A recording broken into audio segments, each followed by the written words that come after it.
Hello guys, good afternoon. It's already 12, mahigit na dito.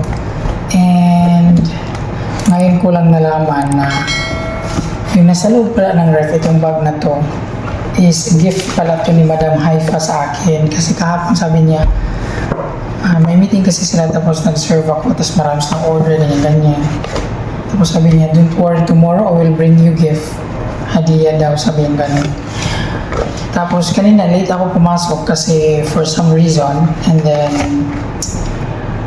pagdating ko dito may nakita akong ito bag doon sa ref. Siguro yung assistant ko naglagay doon si Kishuri, hindi niya siguro alam, akala niya siguro pagkain ganyan.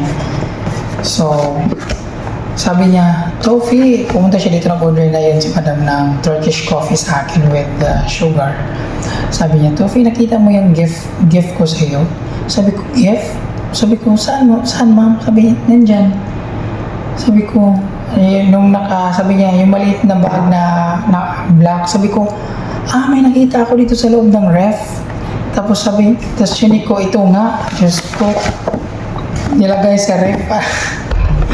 Pabango pala, ayan oh.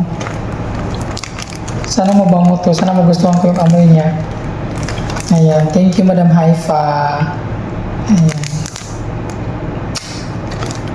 So may bago na naman akong collection ng pabango.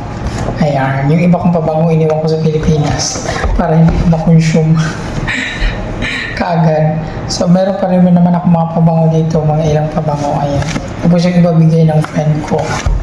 Ayan, so once again, thank you Madam Haifa sa gift mo sa akin.